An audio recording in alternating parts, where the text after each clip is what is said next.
Assalamualaikum warahmatullahi wabarakatuh teman-teman. Jumpa lagi dengan channel saya di Aulia Salsa Action. Teman-teman, maaf banget ya, udah lama banget, ada hampir seminggu, 2 minggu saya nggak pernah live atau saya nggak pernah upload video saya di channel saya karena saya ada sedikit musibah di keluarga saya di Indonesia. Nah, untuk teman-teman yang baru klik video ini, perkenalkan diri saya Aulia Salsa Action. Di channel saya ini kebanyakan berisi tentang pengetahuan seputar olahraga atau sport atau bela diri, karena saya suka dengan yang namanya martial arts, kadang taekwondo, kadang nunchaku, dan juga kadang akan saya sisipi dengan skill saya yaitu sebagai seorang terapis atau terapi pijat spa. Jadi teman-teman, untuk 2 minggu terakhir ini saya emang sedikit mata saya bengkak ya, bengkaknya parah banget. Saya udah mencoba untuk memijat atau totok wajah, tapi tetap aja masih bengkak. Jadi kenapa mata saya bisa bengkak seperti ini? Jadi ceritanya itu seminggu yang lalu, pas saya lagi kerja di tempat kerja, kebetulan saya kan kerjanya shift malam, saya mendapatkan WhatsApp dari kakak saya yang di Indonesia kalau ayah saya itu kritis masuk rumah sakit. Karena waktu itu sedang posisi kerja, saya abaikan WhatsApp itu ya, saya nggak balas, saya cuma merenung kritis seperti apa begitu kan, karena setahu saya ayah saya emang sudah tua, umurnya 75 tahun tapi masih sehat. Karena saya sering ngelihat foto-foto anak saya yang di Indonesia yang dirawat sama kakak saya itu sedang main sama kakek atau sama ayah kandung saya. Jadi mendengar berita itu saya langsung shock, saya langsung nggak tahu harus buat apa, saya nggak jawab sampai saya pulang kerja. Bahkan saya nggak bisa nangis, nggak bisa apa, sampai saya pulang kerja baru saya berpikir jangan-jangan ayah udah nggak ada gitu kan. Akhirnya saya telepon beliau karena emang di tempat kerja kan nggak boleh teleponan. Saya telepon bagaimana kondisi ayah, kritisnya seperti apa, dan kakak saya pun nggak menjawab karena emang waktu itu saya jam 1 malam baru selesai pulang kerja, dan di Indonesia itu jam 12 malam mereka sudah pulas tidur ya. Jadi besokan harinya dan semalaman saya nggak bisa tidur, saya nangis terus. Saya selalu berdoa mudah-mudahan ayah nggak apa-apa gitu kan, karena kakak saya cuma mengungkapkan kalau ayah kritis di rumah sakit.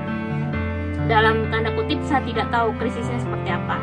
Kemudian maksudnya tanda tanya ya. Kemudian sehari 2 hari saya hubungin kakak, nggak bisa dihubungin. Ternyata kakak saya emang lagi di rumah sakit dan HP-nya ditinggal dibawa sama anak saya dan sama kakaknya. Dan kakaknya itu juga nggak bisa pegang HP kecuali dari izin ibunya alias kakak saya gitu. Jadi anak saya itu dirawat sama kakak saya, dan kakak saya punya anak juga sama-sama cewek.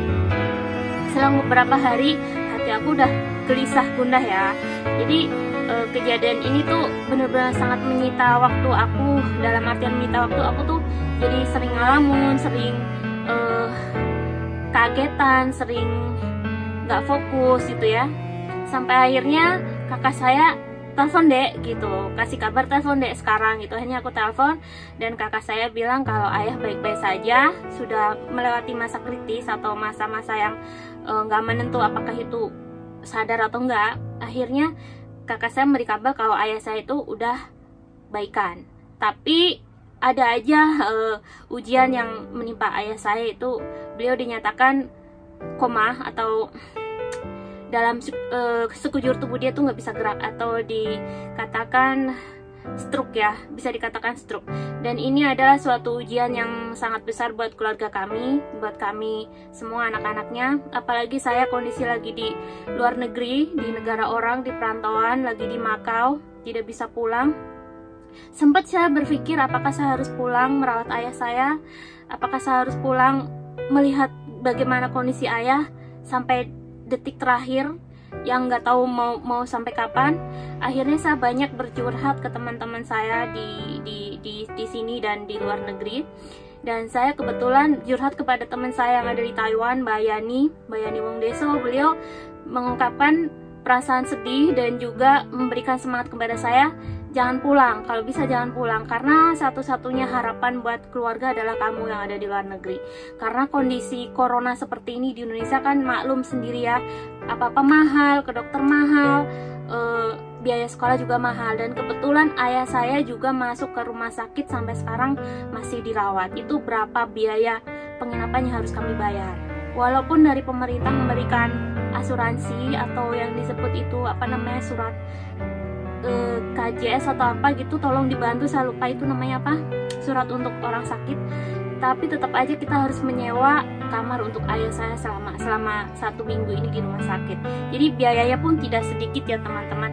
Maka dari itu maaf banget kalau saya jarang upload video dan saya jarang sekali hadir menyapa teman-teman semua YouTuber di seluruh Indonesia dan di seluruh mancanegara, di luar negeri, karena kondisi saya emang sedang drop, sedang kondisi masa-masa saya tuh berusaha untuk menenangkan diri, fokus dengan tujuan. Jadi tujuan saya di sini adalah untuk membantu keluarga, mensukseskan keluarga, untuk anak saya dan untuk pendidikan anak saya nanti. Jangan sampai anak saya nurun seperti saya ada di luar negeri seperti ini gitu. Dan untuk teman-teman semua yang sudah selalu support saya untuk terus berjuang di negara orang ini, saya ucapkan terima kasih banyak. Untuk Mbak Yani Wongdeso, I love you. Dari kisah mula aku semangat kembali ya. Dan ini Mbak Yani Wongdeso ini kebetulan beliau juga dulu kehilangan putrinya pas beliau masih di Taiwan, dan beliau sangat hancur sekali gitu ya, tidak bisa melihat jasad putrinya yang terakhir. Dan saya harapkan putri dari Mbak Yani itu sudah ada di surga gitu ya. Dan harapan besar buat saya untuk ayah saya adalah beliau cepat sembuh, cepat kembali normal seperti sedia kala. Dan seandainya Allah berkehendak ayah saya harus ke surga, saya ikhlaskan.